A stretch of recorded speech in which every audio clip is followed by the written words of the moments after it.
संस्थापकाय च धर्मस्य सर्वधर्मस्वरूपिणे अवतार वरिष्ठाय रामकृष्णाय ते नमः।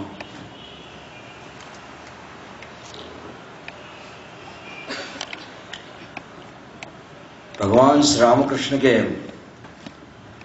कुल 16 सन्यासी शिष्य माने जाते हैं।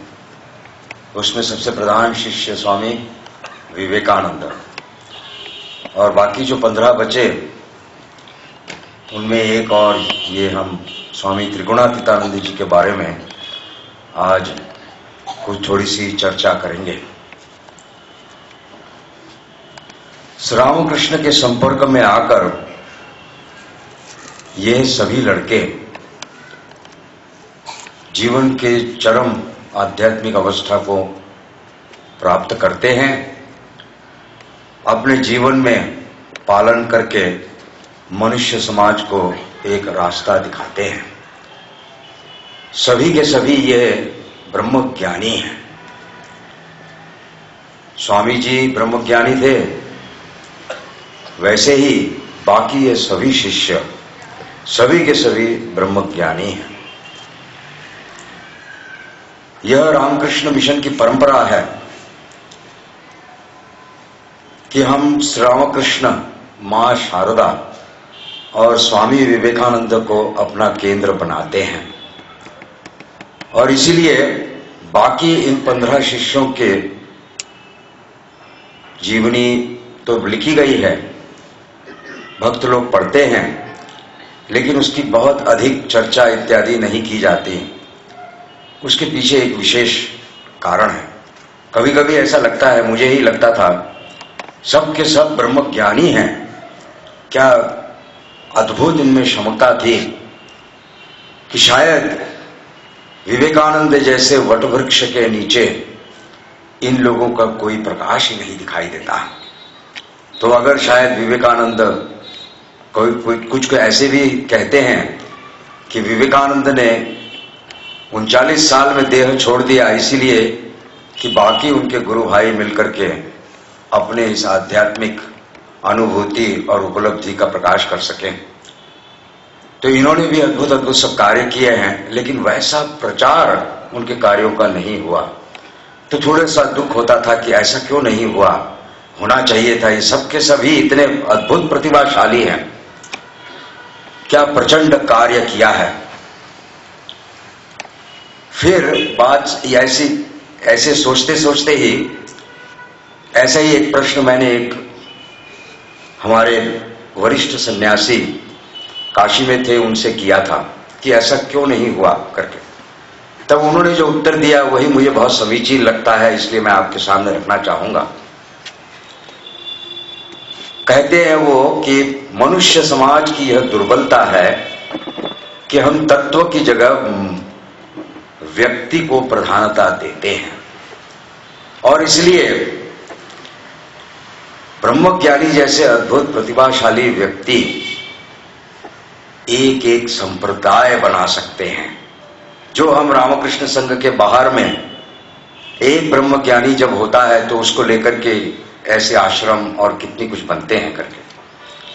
अगर श्री रामकृष्ण संघ में इन बाकी सभी 15 को लोगों, ये सन्यासियों को अगर उसी प्रकार से उनका प्रचार या उनको एक संधि अगर दी जाती तो शायद अभी 100 साल के 50 साल में इस संघ के 15 संप्रदाय हो जाते हैं।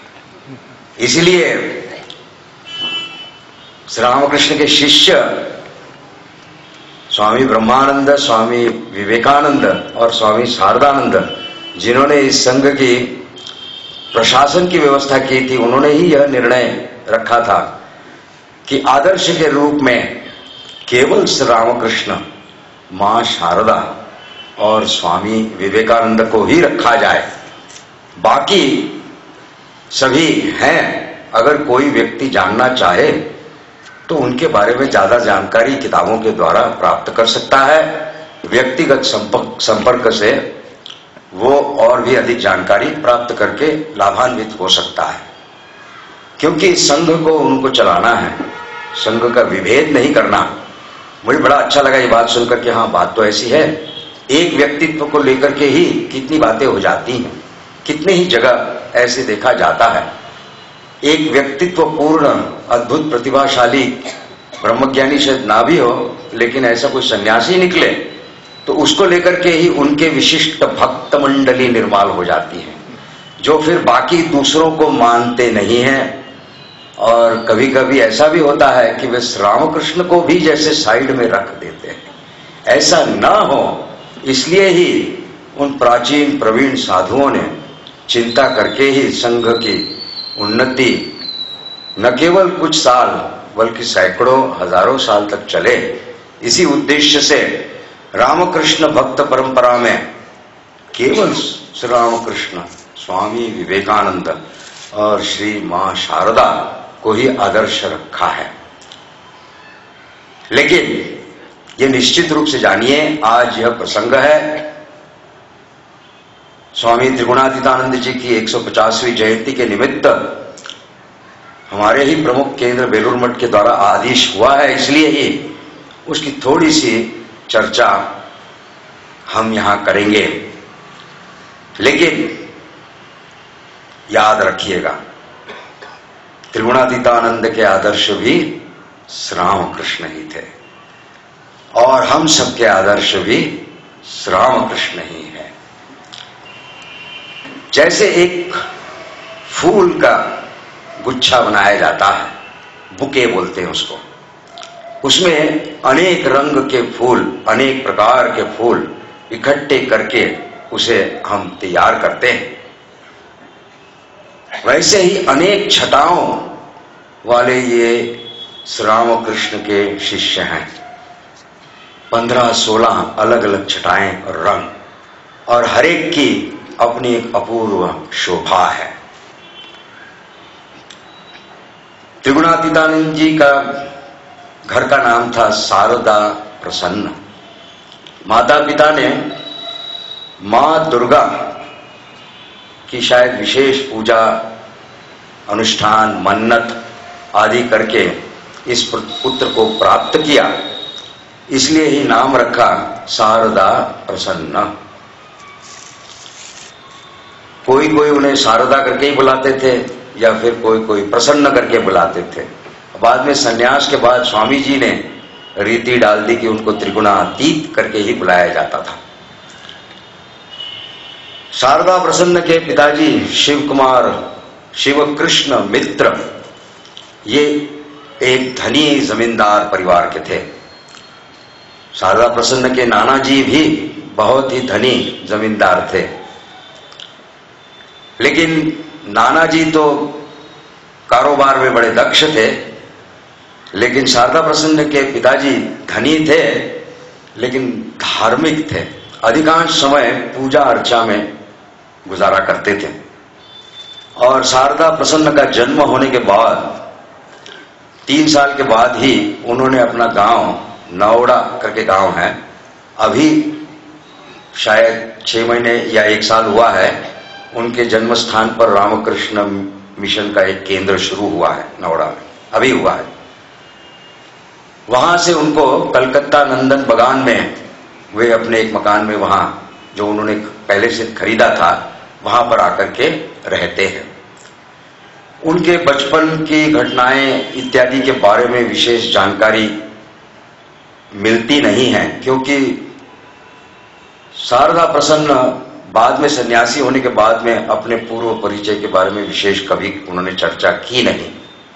कुछ लोगों ने बाद में खोज के निकाला होगा, लेकिन बहुत ज्यादा ऐसी जो है कि इंफॉर्मेशन वो हमको नहीं मिलती। इतना पता लगता है कि 1885 में, मतलब जब वो 20 साल के हो गए, उनका जन्म हुआ 30 जनवरी 1865 में, और 1885 में मतलब जब वो 20 साल के हो गए तब वो श्री रामकृष्ण से प्रथम मिलते हैं। लेकिन श्री रामकृष्ण से मिलने के लिए देखिए किस प्रकार से सब कारणीभूत होता है। तो शारदा प्रसन्न का कारण एक अद्भुत कारण है। क्या? तो एक सोने की घड़ी। हम भी सोचेंगे ये क्या हास्यास्पद बात है, सोने की घड़ी और श्री रामकृष्ण के साथ क्या संबंध है। शारदा प्रसन्न के पास एक सोने की घड़ी थी, वे कॉलेज में पढ़ते थे, परीक्षा देने गए थे और वहां पर वो घड़ी किसी ने चोरी कर ली। वो चोरी हो गई, इसलिए इनका मन इतना दुखित हो गया कि अगला पेपर नहीं लिख पाए, दूसरे कोई पेपर नहीं लिख पाए और वो परीक्षा में फेल हो गए। या फेल नहीं हुए, लेकिन जैसे वो प्रथम आते थे या बहुत अच्छे नंबरों से उत्तीर्ण होते थे, वैसे ना होकर के साधारण नंबर से हुए। जिस मेट्रोपॉलिटन इंस्टीट्यूट में पढ़ते थे, वहां पर सौभाग्यवश महेंद्रनाथ गुप्त मास्टर महाशय वहां के प्रिंसिपल थे। उन्होंने शारदा को देखा कि वो बहुत डिप्रेस्ड है, इसलिए उसको अलग से बुला करके पूछा कि बात क्या है, तू तो इतना अच्छा विद्यार्थी है, तो फिर ये क्या हो गया। उसने कह दिया, क्या करूं, मेरी सोने की घड़ी थी इतनी अच्छी। अब वो अमीर बाप का बेटा था, उसके पास सोने की घड़ी थी, वो चली गई करके। तो मास्टर महाशय उसको थोड़ी सी फटकार लगाते हैं कि क्या है, एक घड़ी के लिए तूने ऐसा कर दिया करके। लेकिन अब किसी की कोई वस्तु चली जाए तो दुख तो होता ही है। मास्टर महाशय ने सोचा कि इसको श्री रामकृष्ण के पास ले जाने से शायद बात ठीक हो जाए, इसलिए वो पकड़ के उन्हें दक्षिणेश्वर श्री रामकृष्ण के पास ले जाते हैं। और वहां प्रसंगवश देखिए कि शारदा प्रसन्न के सम्मुख ही ठाकुर बहुत अद्भुत अद्भुत बातें बता रहे हैं। उसमें वो ठीक यही बात वहां पर जैसे कह रहे हैं, है ना, कि आदमी छोटी छोटी चीजों में अपने मन को लगा करके दुखी होता है, लेकिन भगवान को नहीं पुकारता। ऐसे ही इस तरह की बातें चलती रही। ठाकुर की उन बातों को सुनकर के शारदा प्रसन्न का मन शांत हुआ, डिप्रेशन दूर हुआ और घड़ी खोने का वो जो उनको दुख था वो भी चला गया। और वे ठाकुर के पास उन्होंने आना शुरू किया, क्योंकि ठाकुर का व्यक्तित्व ही ऐसे था कि जो उनके पास एक बार पहुंच जाता था तो जैसे लगता था कि जैसे किसी जंजीर से बंधा हुआ है और खींच के लिए पकड़ के ले आया जाता है। एक प्रकार का ऐसा अद्भुत आकर्षण। कईयों ने तो यह भी कहा है कि दक्षिणेश्वर परिसर में ही ऐसा आकर्षण था कि वो बाहर के रास्ते पर से गेट के अंदर घुसते ही श्री रामकृष्ण का इतना अद्भुत प्रभाव कि आदमी जैसे सोचता था ये कहां आ गया मैं करके। तो ऐसे ही शारदा प्रसन्न आते रहे। बड़े बाप के बेटे थे, घर में दर्जनों नौकर, कभी हाथ से अपने हाथ से कोई काम कभी उन्होंने किया ही नहीं था। लेकिन ठाकुर को तो मालूम है कि ये लड़का मेरा है और ये मेरे साथ ही रहेगा, इसका जीवन मेरे लिए समर्पित है, तो इसको ट्रेनिंग देनी है, उनको तैयार करना है। वो क्या करते हैं, वो शारदा प्रसन्न आके बैठे, उनके मित्र हैं, साथ में और भी कई लोग हैं, तो वहां वे शारदा को बुलाते हैं और कहते हैं मेरे लिए एक गिलास पानी लेके आ। हम सोचेंगे इसमें क्या है, हम तो दौड़ के कर लेंगे। जैसे अगर मैं आदेश करूं किसी इसको कि भाई एक गिलास पानी ले आओ, तो यहां 10 आदमी उठ के दौड़ के पानी ले आएंगे। लेकिन चिंता करके देखिए, बड़े बाप का बेटा, वो भी जमींदार, घर में 50 नौकर रहने के बाद उसने कभी जिंदगी में कभी किसी की कोई ऐसी चीज उठा के नहीं दी। वो लज्जा से उसका मुख लाल हो जाता है, वो गर्दन नीची करके खड़ा है और वो भी उसके मित्रों के समक्ष उनको जैसे ऑर्डर किया जा रहा है एक नौकर की तरफ से कि एक गिलास पानी ले आओ करके। लेकिन श्री रामकृष्ण भी छोड़ने वाले नहीं। क्या हुआ, मैंने तुमको कहा ना एक गिलास पानी लेके आओ, जाओ। अब क्या करें, सबके सामने बोल दिया, करना ही पड़ेगा।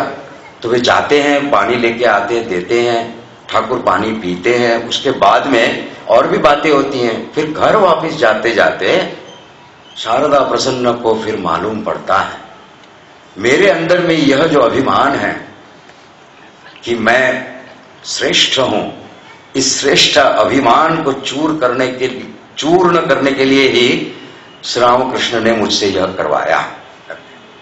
और इसके बाद में हम देखते हैं, देखिए ये केवल शब्द नहीं कि उन्होंने कह दिया और हो गया, ऐसा नहीं। वास्तविक रूप में उनका वह अहंकार उसी दिन वहां चूर्ण हो गया। क्यों? क्योंकि इसके बाद देखा जाता है कि शारदा प्रसन्न अपने हाथ से कितने लोगों के लिए काम करते हैं, कभी किसी की अपेक्षा नहीं करते हैं। जैसे हम आगे देखेंगे उनके जीवन की घटनाओं को तो हमें मालूम पड़ेगा कि क्या अद्भुत तरीके से उन्होंने ये उनका अहंकार चूर्ण होने के बाद में श्री रामकृष्ण के ही भाव को लेकर के कैसे सेवा कार्य, कैसा डेडिकेशन जिसे हम कहते हैं निष्ठा, वह उनके जीवन में आई थी। 1885 में श्री रामकृष्ण से वे मिले, घर से आते रहे, माता पिता को डर लगने लगा, स्वाभाविक है। बहुत कोशिश हुई कि मत जाओ, शादी की अरेंजमेंट हुई। शारदा प्रसन्न माता पिता से बहुत प्यार था, उनको प्रेम करते थे, लेकिन अब इनकी शादी की बातें चल रही हैं, क्या करेंगे करके ये चुपचाप बैठे, बोलते नहीं, कुछ बोलेंगे नहीं, शादी तो उनको करनी नहीं। श्री रामकृष्ण को देखने के बाद तो उन्हें समझ में आ गया कि त्याग वैराग्य ही एकमात्र जीवन का आदर्श है और मैं वही करूंगा। लेकिन घर वालों को बड़ी मुश्किल लगती है। जैसे स्वामी शारदानंद जी के पिताजी ने भी कई कोशिश की, वैसे इनके पिता और इनके बड़े भाई ने भी जबरदस्त कोशिश की कि उनको वहां से हटाया जाए। उस जमाने में 4000 रुपए खर्च करके 12 ब्राह्मणों को बिठा करके 1 महीना 12 दिन का यज्ञ किया गया कि श्री रामकृष्ण का प्रभाव हमारे लड़के पर ना पड़े। लेकिन हाय, सब बेकार हुआ। अनुष्ठान समाप्ति के बाद वो ब्राह्मणों ने खुद ही उनके पिता को कहा कि हम चाहे कितनी शांति स्वस्तेन या कोई यज्ञ कर ले, लेकिन रामकृष्ण जी का शक्ति इतनी अद्भुत है कि हमारे मंत्रों का कोई असर ही नहीं हो रहा। ये उनका एक कवच है श्री रामकृष्ण का। जैसे क्या करेंगे, कुछ उपाय नहीं। इधर बातें तो चल रही हैं, फिर श्री रामकृष्ण की तबीयत खराब हो गई विदिन 1 ईयर।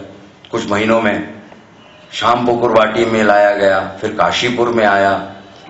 वहां भी आकर के शारदा प्रसन्न उनके साथ मिलते हैं, बार बार रहते हैं, उनकी सेवा कर रहे हैं, वहां पर साधना भी करते हैं। ठाकुर उनको मदद कर रहे हैं, ऐसा करो वैसा करो। श्री रामकृष्ण के शिष्य हैं, याद रखिए। लेकिन देखिए अद्भुत बात है, मंत्र लेकिन उनको श्री श्री मां से मिला। ठाकुर खुद ले जाकर के नहावत में बोलते हैं, तुम इसको मंत्र दो। ठाकुर के 2 शिष्यों को श्री श्री मां ने मंत्र दिया, एक स्वामी योगानंद और एक स्वामी त्रिगुणातीतानंद।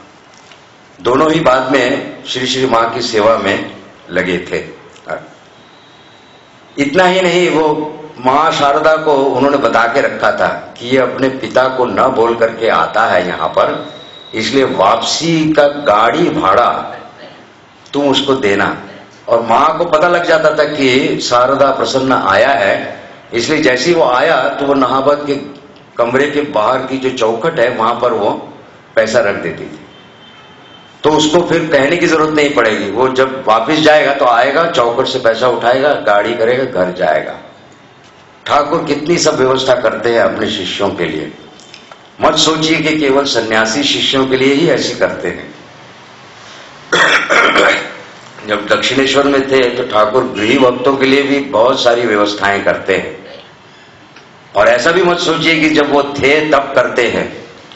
मैं निश्चित रूप से कह सकता हूं कि आज भी हम श्री रामकृष्ण को ठीक ठीक से पुकारे या ना पुकारे, ठाकुर लेकिन हमारे पीछे खड़े हैं। हमें शायद नहीं पता लगता, लेकिन खड़े हैं। और हमें उनकी बड़ी ही इच्छा है कि हम सबको ज्ञान प्राप्त हो। तो हमें क्यों नहीं हो रहा? मुझे तो बिल्कुल विश्वास है कि इसलिए नहीं होता कि हम ही कोई अड़ंगे लगा रहे हैं। वो तो ज्ञान देने के लिए सब समय खड़े हैं, लेकिन हम ही कुछ ऐसे अड़ंगे लगा के रख देते हैं। तो ठाकुर कहते मैं क्या करूं, तुम खुद ही तो रेडी नहीं हो, तुम खुद ही चाहते नहीं हो, नहीं तो वो तो बैठे। और इन सन्यासी शिष्यों के लिए तो बहुत कुछ किया उन्होंने, देख के रखा, ये करना है वो करना है ऐसा। और उसके बाद में श्री रामकृष्ण 1886 में देह छोड़ देते हैं। शारदा प्रसन्न के माता पिता को आनंद होता है क्यों? वो सोचते हैं कि चलो बला टली, अब ये घर वापिस आएगा। तो आता है क्योंकि अब रहने की जगह नहीं है, मठ तो तभी तैयार नहीं हुआ था, तो घर आता है। फिर से इसकी शादी के प्रपोजल शुरू होते हैं। वो घबराहट में, जब वो सुनता है ये सब, तो वो घबराहट में एक चिट्ठी लिखता है और चिट्ठी लिख करके अपने कमरे में रख करके रात को भाग जाता है कि पूजनीय माता और पिता, मैं आपका अनादर नहीं करना चाहता, लेकिन मैं शादी नहीं कर सकता, इसलिए मैं पूरी धाम जा रहा हूं, मुझे खोजने की चेष्टा न करना। और निकल जाता है, पैदल ही निकल जाता है, कुछ भी नहीं है, पैसे नहीं है। ऐसा करके वो पहले मिलता है, इसलिए उनको घूमते घूमते घूमते एक जगह से वो चिट्ठी भी घर में लिखता है, तब पता लगता है कि जा रहे हैं, वो पूरी जा रहा है। पहले नहीं बताता शायद, लेकिन एक जगह से वो माता पिता को चिट्ठी लिखता है क्योंकि उसको दुख होता है कि मेरी माँ को कितना कष्ट हुआ होगा, कितना टेंशन होगा, इसलिए वो वहां से चिट्ठी लिख करके बताता है कि मैं बिल्कुल ठीक हूं माँ, और मैं यहां पर हूं, लेकिन मेरे पीछे यहां मत आना, क्योंकि मैं ये चिट्ठी पोस्ट करके ही यहां से निकल जाऊंगा और पूरी जा रहा हूं। माता पिता को पता तो लगा कि पूरी, उन्होंने ट्रेन पकड़ी होगी और सीधे पूरी आए और इनको खोज के निकाला। फिर माता पिता के साथ वहां वे कई दिन रहे, 8-10 दिन, और फिर वापिस कलकत्ता आते हैं। फिर से बात चलती है, लेकिन ये सुनते नहीं। तब तक वरानगर मठ आ गया, तो ये घर छोड़ के वहां आ जाते हैं। फिर भी कोशिशें लगती ही रही, उनके बड़े भाई, पिता, इनको बोलो उनको बोलो, लेकिन कोई नहीं। ये बिल्कुल वहां पर है, वहां स्वामी विवेकानंद है, ब्रह्मानंद है। ये वरानगर मठ में स्थायी होने से पहले एक दिन स्वामी जी उसको खबर भेजते हैं, शारदा प्रसन्न को, कि हम लोग सब एक चुपचाप बाबूराम महाराज के पैतृक गांव आठपुर जा रहे हैं, अगर तुझे आना है तो तू इतने बजे की वहां गाड़ी पे आ जाना कर। वो भी उसमें सम्मिलित होता है। वहां वो आठपुर गांव में जाकर के रात को धूनी लगाते हैं और विवेकानंद सबको अपनी ओजस्व वाणी से त्याग और वैराग्य के लिए ऐसे अद्भुत प्रेरित करते हैं कि वो सारी रात धूनी के सामने बैठ करके पहले तो शपथ लेते हैं कि हम आजन्म ब्रह्मचर्य का पालन करेंगे और ईश्वर साक्षात्कार के लिए अपना जीवन संपूर्ण समर्पित करेंगे। और उसके बाद ध्यान करते हैं, भजन होता है, फिर गप्पे चलती हैं, ऐसा करके सारी रात काट देते हैं। अगले दिन पता लगता है कि वो 24 दिसंबर की रात थी, क्रिसमस ईव कहते हैं। और इसीलिए देखिए, उसी प्रसंग के लिए ही रामकृष्ण मठ और रामकृष्ण मिशन में 24 दिसंबर को क्रिसमस ईव मनाई जाती है, जिसमें हम यीशु क्रिस्त को तो सम्मानित करते ही हैं, लेकिन और एक चीज को हम स्मरण करते हैं उस दिन, वह है वो आठपुर की धूनी की सभा, जहां पर त्याग वैराग्य का संकल्प इन सब बच्चों ने लिया था, लड़कों ने। उसके बाद में 2 महीने बाद स्वामी जी विधिवत विरजा होम करवा करके वैदिक संन्यास इन सब का होता है। इनको नाम देते हैं त्रिगुणातीतानंद, खुद ही देते हैं, स्वामी जी ने ही नाम दिया था।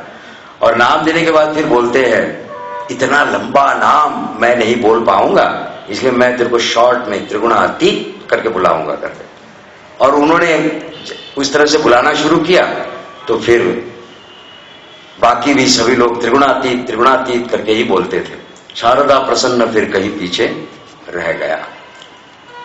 अद्भुत डेयरिंग थी त्रिगुणातीत महाराज की, अद्भुत डेयरिंग थी, जिसको बोलते हैं ना ठाकुर। देखिए, वचनामृत में आपको मिलेगा, मास्टर को बताते हैं सन्यासी कैसा होता है, जानते हो? कौन सन्यास ले सकता है? जो खजूर के पेड़ पर ऊपर चढ़ने के बाद 2 हाथ और 2 पैर छोड़ दे सकता है, वह सन्यासी बन सकता है करके बताते हैं। समझ रहे ना बात को? खजूर के पेड़ में ऊपर में ही कुछ डालें होती है और नीचे कुछ नहीं होता। दोनों हाथ भी छोड़ देना और दोनों पैर भी छोड़ देना, नीचे गिरेंगे, मर भी सकते हैं, उसकी किसी की परवाह नहीं। ऐसी जिसकी छलांग मारने की जिसका साहस है वही सन्यासी बन सकता है। त्रिगुणातीत महाराज का भयंकर साहस था और कई कई जगह पे वो उस साहस का थोड़ा सा अतिरेक भी करते थे। उनको भूत प्रेत आदि में विश्वास नहीं था। बरानगर मठ के आसपास में बहुत सुनते थे भूत है, अब बरानगर मठ में ही भूत है करके कहते थे। वो भूतों का घर था, इसलिए कोई रहता नहीं था, इसलिए इनको सस्ते में किराए में मिल गया था। तो वो पास में भूत है तो ये जाके रात को भूत टेस्टिंग करते थे, भूत है कि नहीं मैं देख के आता हूं। भयंकर डेयरिंग थी उनकी। ऐसे कई टेस्टिंग करके और फेल हुआ भूत, फिर उन्होंने भूत नहीं है। फिर किसी ने लाके खबर दी कि नहीं नहीं वो दूसरा वहां से उस गली में जो एक मकान है ना वहां डेफिनेट भूत है। तो बोले ठीक है मैं जाऊंगा। अब ये खबर नरेन को लग गई थी। नरेन ने बोल दिया ये सब फालतू चीज नहीं करना, ठाकुर का नाम लो यहां बैठकर। अब नरेन डांटेगा, इसलिए ये रात को चुपके चुपके 12:30 बजे निकल गए उस घर में चले जाते हैं। डेयरिंग है भयंकर। और जाके वहां बैठ जाते हैं। घंटे भर बाद में देखते हैं भूत को, देखते हैं सिर्फ आंख दिखाई देती है और वो आंख ऐसी सामने सामने सामने आती। अब उनके पसीने छूट जाते हैं, मुंह सूख जाता है, घबरा जाते हैं भयंकर और सोचते हैं इस बार मर गया मैं बस। लेकिन गुरु उनसे भी बड़े, मतलब सबसे ऊंचे है ना, वो गुरु आते हैं जैसे ठाकुर वहां बीच में आते हैं और उसको डांटते हैं, मूर्ख ये सब करने क्यों आता है, चल वापिस जा बाहर। तो वहां से बच के बाहर निकलते वो समझ जाते हैं कि ठाकुर ने ही मुझे बचा लिया, वो नहीं आते तो यहां पे निश्चित मृत्यु थी। लेकिन ऐसी डेयरिंग करने की उनकी ये हैबिट सी थी, कुछ भी करना है थोड़ा सा डेयरिंग से करेंगे, कुछ रुकेंगे नहीं, छोड़ेंगे नहीं। अब इतने धनी बाप के बेटे हुए, सब कुछ कितना सब खाना, लेकिन बरानगर मठ में क्या मिलता था बेचारे को, तो सूखी सब्जी, कभी दाल, कभी चावल, कभी नमक, कभी कुछ नहीं। इनको परपीचुअल भूख जिसे कहते हैं ना वो लगी रहती थी, सब समय जैसे भूखे भूखे ही हैं। लेकिन क्या करेंगे, मिलती नहीं थी। लेकिन इन्होंने, उनकी वही तपस्या थी, कुछ न खा करके 25-25 दिन निकाल सकते थे और अगर खाने बैठते थे तो 10 आदमियों का खाना भी खा सकते थे। अद्भुत घटना है। देखिए एक बार पेट खराब हो गया तो राखाल महाराज स्वामी ब्रह्मानंद जी ने कहा कि अच्छा वहां पे वो होम्योपैथिक डॉक्टर है, वो ठाकुर का भक्त है, उसके पास जा करके भेज देते हैं। तो ये जाते हैं और डॉक्टर के चेंबर के बाहर आकर पहुंचते हैं। डॉक्टर बोलते आइए आइए महाराज बैठिए। अब सन्यासी आया तो बोले महाराज क्या खाएंगे, रसगुल्ला। परपीचुअल हंगरी तो बोलते रसगुल्ला खाओ। एक थाली भर के रसगुल्ले, मतलब करीब 2 दर्जन, 24 पीस रसगुल्ला आता है और ये गपागप सब खा जाते हैं। फिर डॉक्टर पूछता है अच्छा महाराज कैसे आना हुआ, बोले पेट में गड़बड़ है। इनका बहुत ऐसा था, मतलब पर लेकिन कोई फर्क नहीं पड़ता उनको, वो इधर भी खाते उधर भी खाते हैं करके, और नहीं भी खाते हैं। ऐसी अद्भुत शक्ति थी, पता नहीं कोई ऐसी अद्भुत उनको शक्ति थी, पावर थी कि न खा करके भी रह सकते थे और जितना देंगे उतना भी खा सकते थे। और भी ऐसी 2 घटनाएं आती हैं कि बाबूराम महाराज के माताजी ने बहुत इन साधुओं को एक बार भोज के लिए बुलाया। अब त्रिगुणातीत को छोड़ के और कोई पहुंचा नहीं वहां पर, किसी कारण से इतना खाना बनाए क्या होगा। तो ये बोलता है कोई चिंता नहीं मैं हूं ना। बोले अरे कैसे खाएगा तू, नहीं आप शुरू करिए। खा गया वो सबका खाना, खाली कर दिया उसने पूरा का पूरा। उनको डर हो गया माँ को, तो माँ है मातृ हृदय, पेट खराब हो जाएगा। बोले नहीं मेरा पेट खराब नहीं होता। फिर भी विश्वास नहीं हुआ। अगले दिन जाके वे खबर लेती हैं कि ठीक है तो, बोले हाँ मैं बिल्कुल ठीक हूँ, कोई असुविधा नहीं। बल्कि उनको ऐसा था कि खाली पेट में बुखार उखार आ जाए तो पेट भर के खाना खाने से बुखार उखार उतर जाता था। ऐसा उनका, ऐसी उनकी व्यवस्था भी थी, सब कुछ था ऐसा। अब वहां पर वे रहते थे, घर वालों का प्रभाव बार बार होता है, बार बार जैसे खींचकर उन्हें ले जाया जाएगा, उनको डर लगता था क्योंकि वे अपने माता पिता का अनादर कभी नहीं कर सकते थे, भयंकर प्रेम करते थे। तो एक दिन उनको वो लगने लगा कि मैं भाग जाऊंगा, मैं चला जाऊंगा, मैं चला जाऊंगा। नरेन भी समझाता है, राखाल भी समझाता है कि कहां जाएगा, इतने अद्भुत अद्भुत सब तेरे गुरु भाई, ये इतने अद्भुत सन्यासी है, इनको छोड़ के कहां जाके तपस्या करेगा। तो वो तो बिल्कुल सीधे मन से कह देता है, मेरे को डर लगा हुआ है कि मेरे माता पिता कोई करनी वरनी ना कर दें हैं, और फिर मुश्किल हो जाएगा, इसलिए मैं यहां से जाना चाहता हूं। कभी कभी तो मैं सपने में माता पिता को देखता हूं, लेकिन कल मैंने सपने में एक औरत को देखा, उसके बाद से मुझे डर हो गया है कि मैं यहां नहीं रह सकता, मुझे भागना पड़ेगा, वो शायद कोई करनी कर रहे हैं, ऐसा कहता है। फाइनली उसको परमिशन नहीं मिलती, जाएंगे तो उनके साथ फिर और भी एक दो शायद दुर्योधन जी और महापुरुष महाराज ये सब निकलते हैं।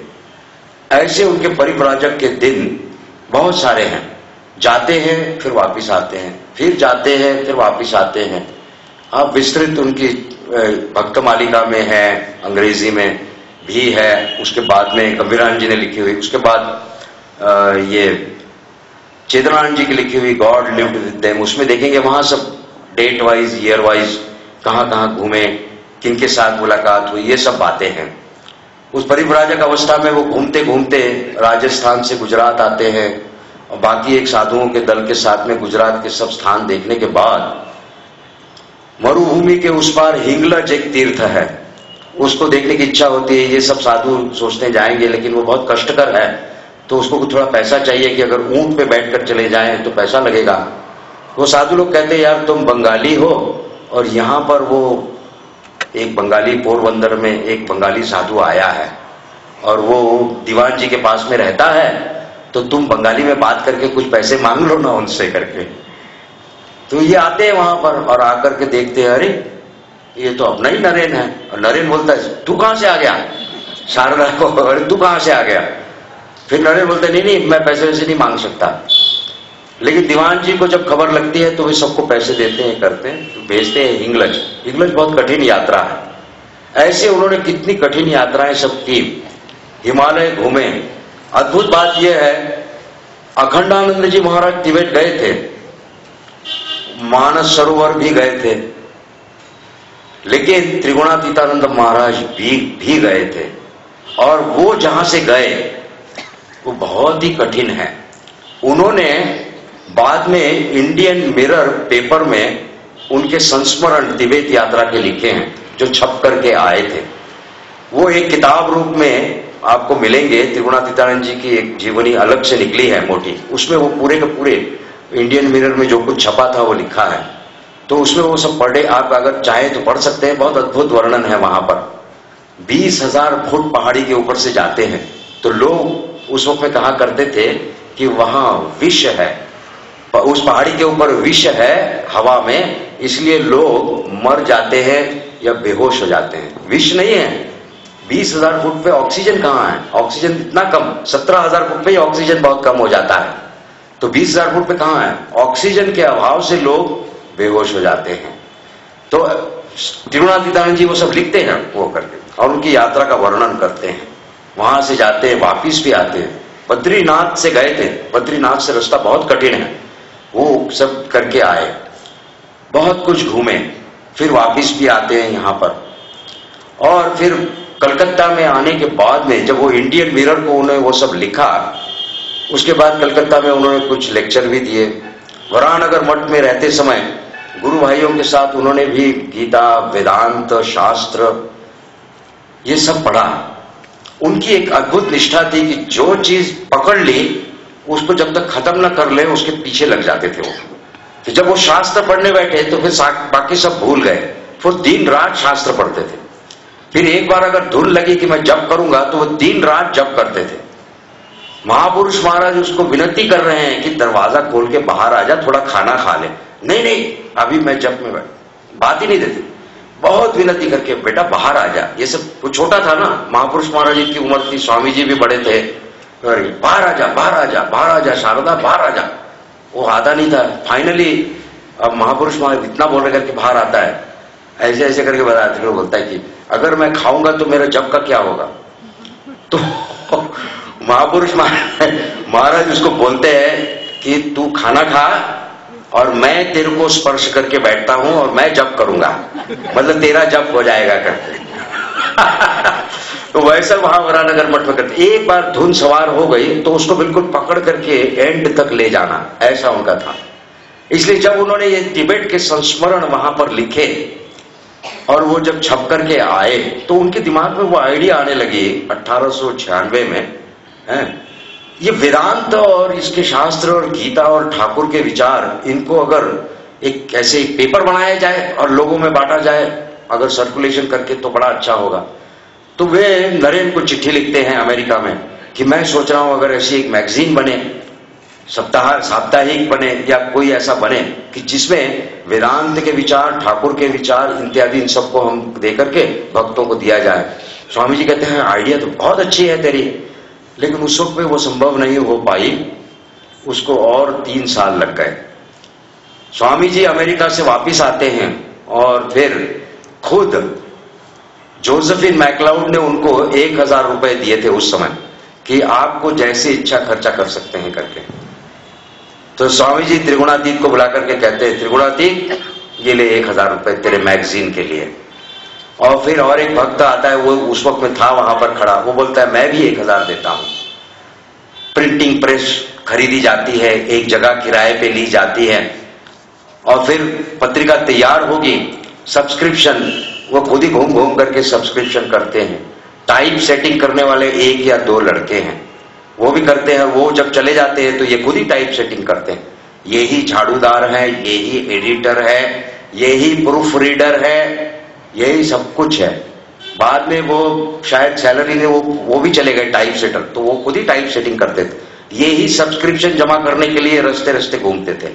अब पैसा ज्यादा खर्चा होगा इसलिए ट्राम से नहीं जाते थे, 10-10, 20-20 मील पैदल पैदल ही जाकर के आते थे। अद्भुत क्षमता थी उनकी, शारीरिक क्षमता, और थे भी वैसे शक्तिशाली। भयंकर स्ट्रेंथ मन की और शरीर की दोनों।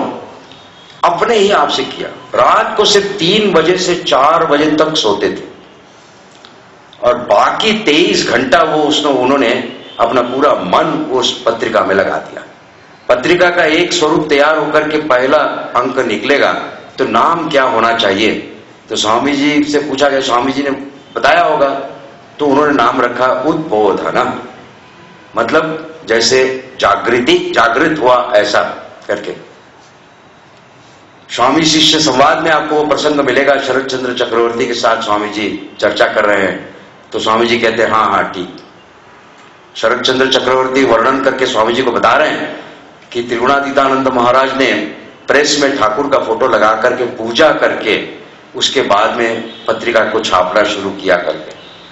तो स्वामी जी कहते हैं बिल्कुल ठीक किया उसने, क्योंकि ठाकुर ही हमारे केंद्र हैं, हमारे सभी कार्य उन्हीं के आशीर्वाद से सफल होंगे और उन्हीं के आशीर्वाद से किए जाने चाहिए करके स्वामी जी का आशीर्वाद था। उद्बोधन पत्रिका वो जो शुरू हुई वो अखंड आज तक चल रही है। त्रिगुणातीतानंद जी कितनी जबरदस्त मेहनत करते हैं उसके ऊपर, दिन रात लगे रहते हैं, सो ना जाए, नींद ना आ जाए, इसलिए खड़े होकर के प्रूफ रीडिंग करते हैं। एक लंबा स्टूल जुगाड़ किया है कहीं से, उसके ऊपर वो रखते हैं और खड़े होकर के प्रूफ रीडिंग करते हैं, क्योंकि बैठ गए तो ऊंघ जाएंगे। अपने आप को कभी वो ऐसे मतलब दुर्बलता में नहीं डाल सकते। क्या प्रचंड क्षमता होगी देखिए।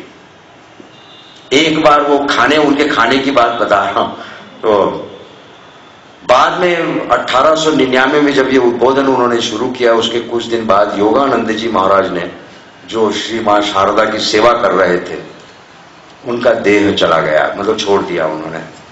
तो अब मां की सेवा कौन करेगा?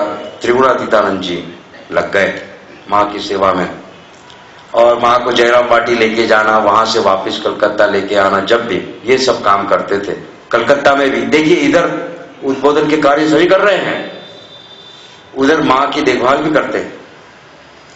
तो एक बार ऐसी जयराम बाटी मां को छोड़ने जा रहे हैं, रात को वो विष्णुपुर स्टेशन से वो पहुंच रहे, रात को गंभीर रात को पहुंचती है वो। बैलगाड़ी की गई, बैलगाड़ी में मां को सोने की व्यवस्था की गई और ये सामने सामने चल रहे हैं, बैलगाड़ी के सामने मां बैलगाड़ी में सो रही है। ये सामने सामने चलते चलते उन्होंने दूर से ही देख लिया कि रास्ते में एक, जिसको बोलते हैं हम, कि खड्डा आ गया है, जिसमें से पहिए से जाएगा तो गाड़ी उलट भी सकती है, क्योंकि बड़ा खड्डा है। पॉट होल्स बोलते हैं ना हम आजकल, जैसे रास्ते में, वैसे बड़ा पॉट होल। तो क्या करें, उन्होंने गाड़ी वाहन को इशारा करके रोका और फिर खुद जाके उस गड्ढे में लेट गए, क्योंकि मोटे सोटे थे ना, और बोले कि गाड़ी को मेरे शरीर पर से ले जाओ तो माँ को कष्ट नहीं होगा। लेकिन वो तो जगत जननी है, सबकी माँ है। अब शारदा ये सब कर रहा है, सुन देखते हुए वो तो जाग गई।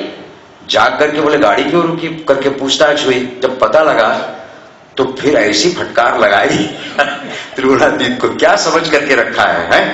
ऐसे इस तरह से करते हो। अब वो क्या कहेंगे, माँ डांट रही, चुपचाप सुन लेते हैं, सब उतर जाते हैं, गाड़ी को अलग से पार किया जाता है, उसके बाद फिर से गाड़ी में चढ़ते हैं। लेकिन उनकी डेडिकेशन, निष्ठा और उनकी सेवा परायणता, कैसे अपने शरीर को भी वो संपूर्ण रूप से दे देने को तैयार हो जाते हैं। बड़े बाप का बेटा, इतने नौकर थे, कभी कोई काम खुद अपने हाथ से किया नहीं था, लेकिन श्री राम कृष्ण के संस्पर्श में आने के बाद में कैसा हो गया कि अपने शरीर को भी दूसरों के लिए देने के लिए वो तैयार हो जाते हैं। न केवल मां शारदा के लिए, हम देखेंगे कि बाद में अमेरिका में जब जाते हैं वो, तो वहां पर भी वो कितना कठोर उनका जीवन था, अद्भुत। तो ऐसे उनकी अवस्था, वहां मां को छोड़ करके उसके बाद वापसी में शायद ये प्रसंग उस वक्त हो या कभी हो, लेकिन ऐसी एक जगह पर रास्ते में घूमते घूमते उनको भूख लगी है, इसलिए वो एक दुकान में आते हैं।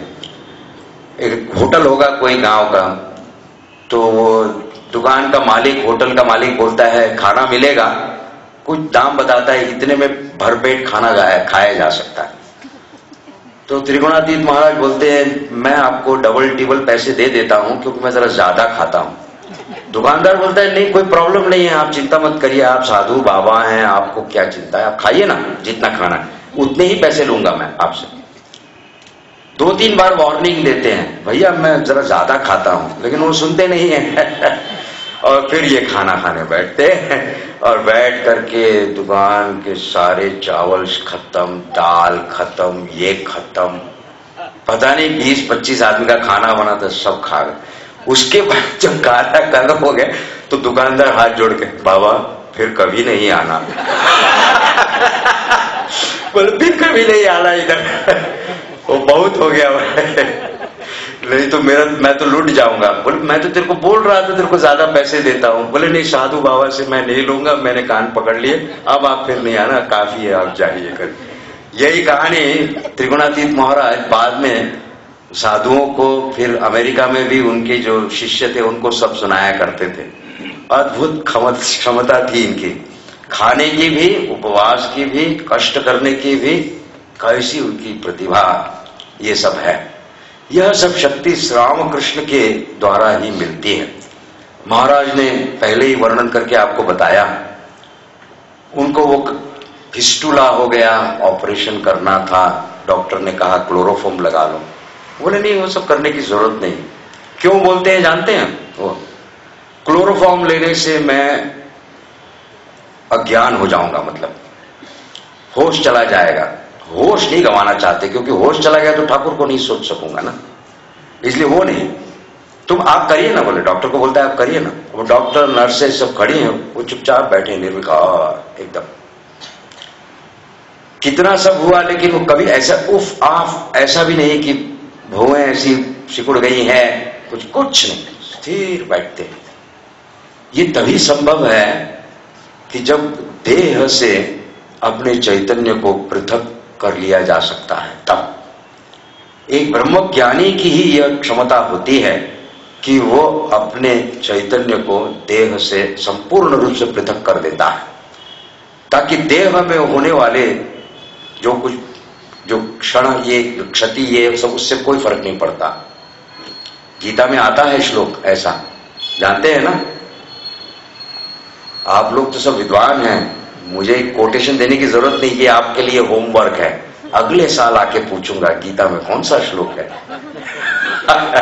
गीता में श्लोक है, वहां बताते हैं कि गुरुतर आहत होने के बाद भी उसको कुछ फीलिंग नहीं होती, ऐसा करके श्लोक है, देखिएगा, खोज के रखिए, है ना। तो ऐसी उनकी अवस्था है, इससे पता लगता है। रोजमर्रा के जीवन को देखने से हम सोचते हैं कैसे ब्रह्मज्ञानी है। दुर्भाग्यवश क्या हुआ है कि पिछले 2000 सालों से हम अपने जीवन में जिस प्रकार से बाकी साधु सन्यासी जटाजूट धारी इत्यादि ऐसे देखते हैं और कुछ दूसरे बाकी और भी बहुत सब चीजों को देख करके सोचते हैं कि साधु सन्यासी ब्रह्मज्ञानी मतलब क्या, वो केवल गुफा गिरी कंदर में कहीं बैठते हैं, फल मूल कंदमूल खाते हैं, कोई भगत पहुंच गया तो उसको आशीर्वाद करते हैं, वो बाकी कुछ करते नहीं, चुपचाप बैठते हैं। लेकिन ये श्री रामकृष्ण ने एक अद्भुत परंपरा शुरू की। ये ब्रह्मज्ञानी सब समाज के साथ रहते हैं, इसलिए लोग उन्हें नहीं पहचान पाते। स्वामी जी शरद चंद्र चक्रवर्ती को कहते हैं, देखो कैसा है शारदा, जब ध्यान सब भूल गया, मैगजीन करनी है इसलिए उसने दे दिया। शरद चंद्र चक्रवर्ती पूछते भी हैं, तो क्या ये गलत नहीं हो रहा कि वे जब ध्यान नहीं कर रहे, अपनी आध्यात्मिक साधना या ईश्वर का चिंतन नहीं कर रहे? बोले कैसी बात कर रहे हो तुम, वो जो घर घर में जाकर के ये मैगजीन सबको देता है, सब्सक्रिप्शन जुगाड़ करता है, मैगजीन वो देता है, क्या वो आध्यात्मिक साधना नहीं है? क्या केवल उनके आध्यात्मिक अनुभूति का बल न होता तो क्या वो इतना काम कर सकते थे? कभी नहीं कर सकते थे। वो तो केवल ठाकुर और मेरे कहने से इस तरह से करता है करके यह दिखाया। इसलिए स्वामी जी ने जो रामकृष्ण संघ के जो जिसे हम कहते हैं द आइडियल ऑफ रामकृष्ण संघ, आत्मनो मोक्षार्थम जगद हिताय च, यह स्पष्ट रूप से इन सभी शिष्यों ने मूर्त रूप से अपने जीवन में करके दिखाया। त्रिगुणातीतानंद महाराज का उसमें बहुत बड़ा कंट्रीब्यूशन है। उद्बोधन पत्रिका शुरू हुई, चलने लगी, अकेले ही सब करते थे। 1902 के प्रारंभ में उनको स्वामी शुद्धानंद सुधीर महाराज उनको असिस्टेंट करके प्राप्त हुए, लेकिन उसके बाद ही स्वामी जी का आदेश हुआ, क्योंकि तुरानंद जी की चिट्ठी आई थी।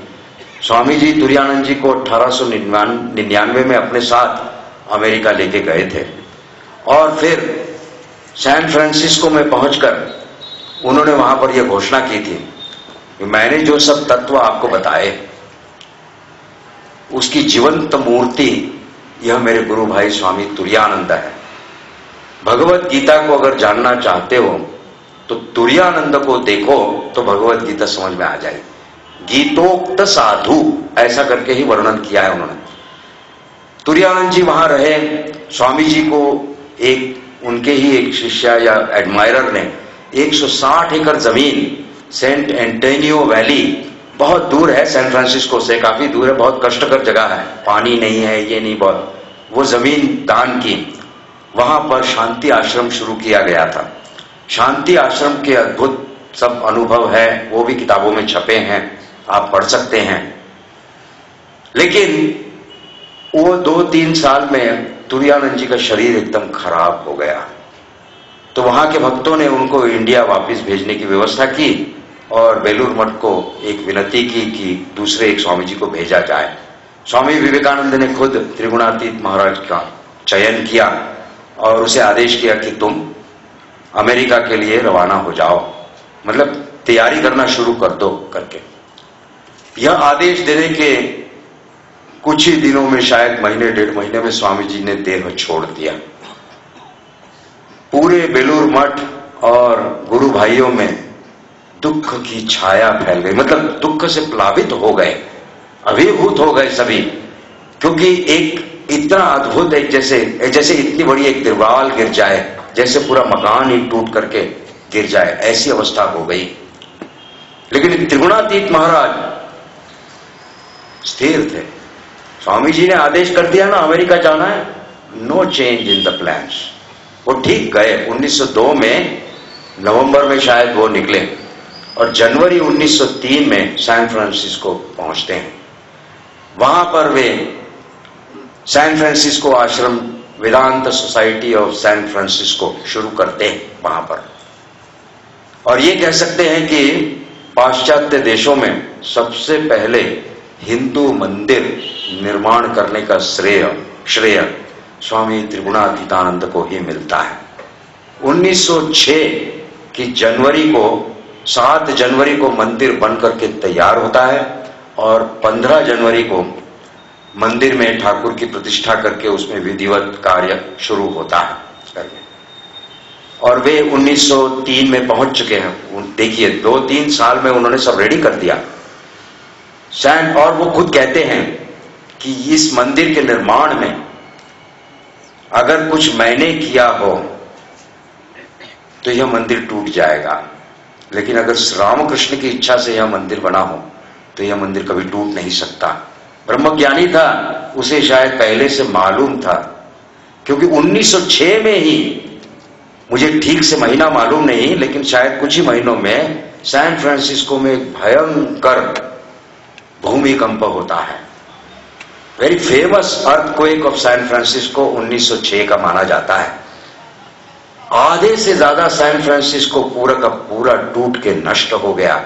बाकी बहुत सारी बिल्डिंगें उसके बाद शॉर्ट सर्किट होने के कारण आग से जल करके भस्म हो गई, लेकिन द हिंदू टेम्पल को क्रैक भी नहीं लगा।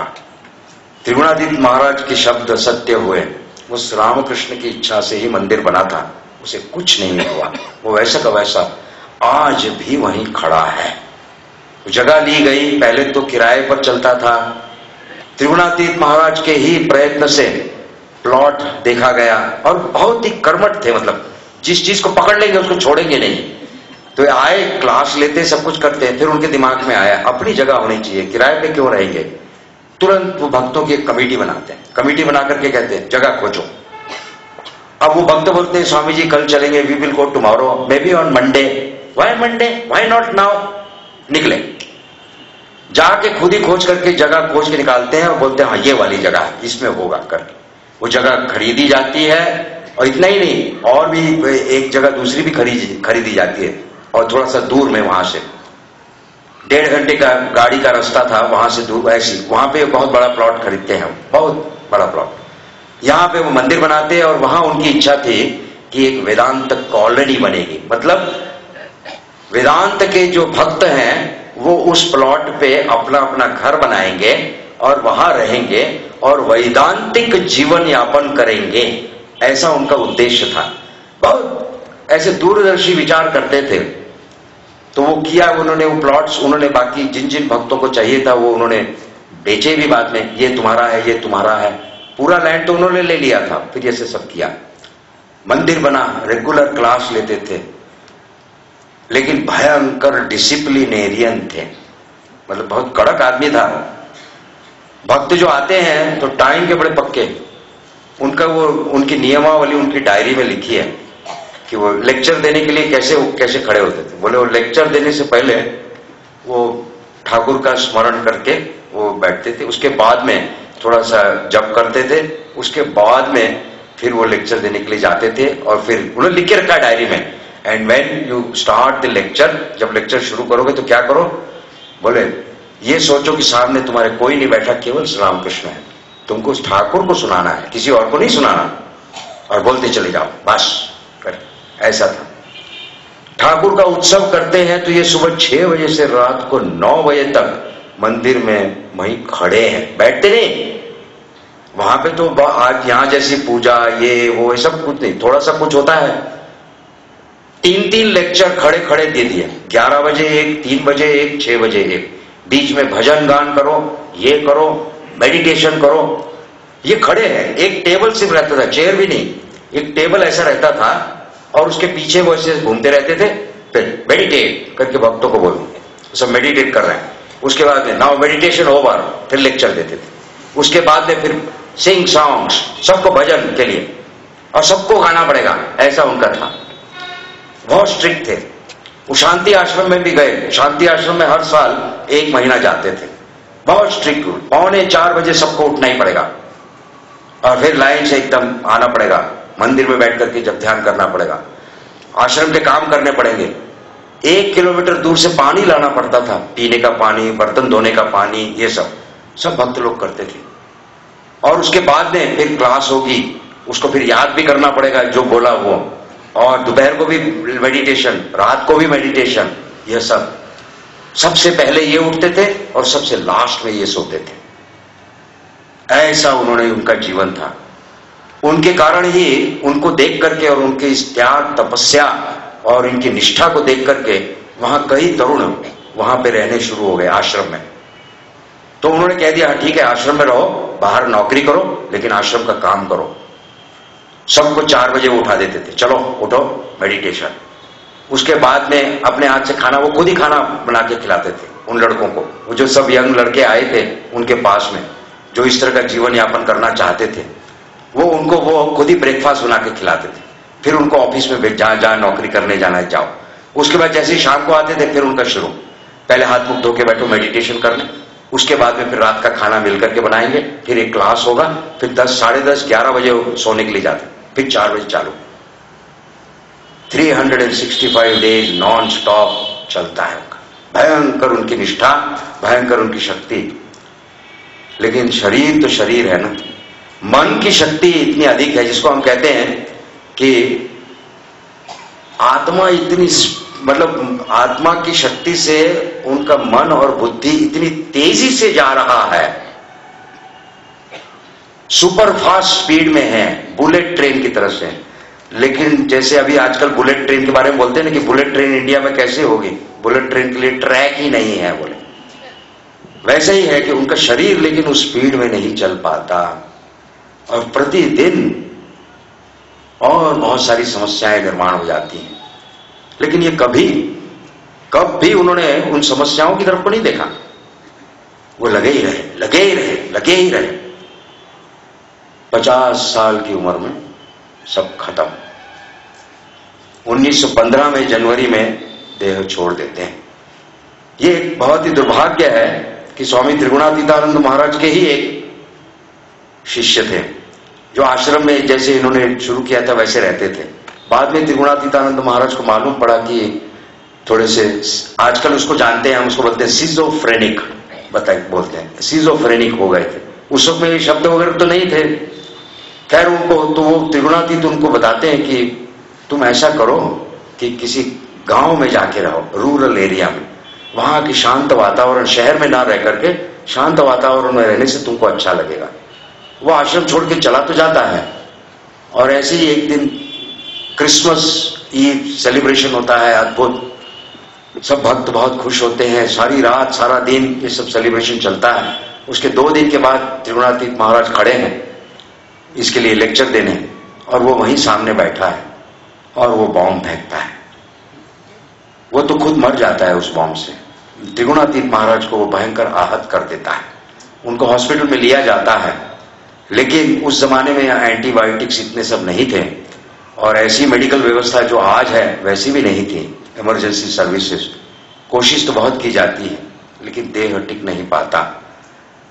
उनको जो वहां से उठा के हॉस्पिटल के लिए ले जाएंगे स्ट्रेचर पे, तो वो क्या पूछ रहे हैं, लुइस अच्छा है, लुइस ठीक है, तो लुइस को कुछ हुआ नहीं तो करके। लोग कहते हैं अरे लुइस को छोड़ो आप अपना देखो।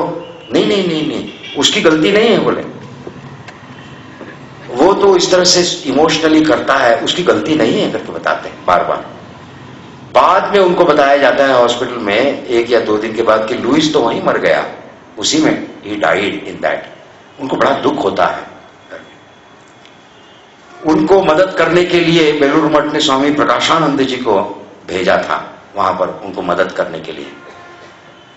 वो वहां उस वक्त उपस्थित थे इस प्रसंग घटना के समय में दृष्टि। त्रिगुणातीतानंद महाराज, लेकिन उनको इस घटना से भी कुछ दिन पहले शायद उनको मालूम था कि कुछ होने वाला है, ज्यादा दिन नहीं टिकेंगे करके, इसलिए प्रकाशानंद जी को वे अलग से बुला करके निर्देश देते हैं कि अगर मेरे को कुछ हो गया और मेरा शरीर छूट गया तो तुम मेरा जो मस्तिष्क है उसको निकलवा करके मेडिकल कॉलेज में ले जाकर के देह को, मस्तिष्क को निकाल करके फॉर्माहाइड्राइड सॉल्यूशन में रख देना फॉर फ्यूचर रिसर्च। क्योंकि उनकी पक्की धारणा थी कि एक योगी ब्रह्मज्ञानी का जो मस्तिष्क है वो एक अद्भुत प्रकार का होता है, वो साधारण मनुष्य के मस्तिष्क से अलग होना चाहिए करके। अब उस वक्त में मस्तिष्क के ऊपर इतना रिसर्च नहीं हो रहा था, जो भी हो रहा था बहुत ही साधारण प्रकार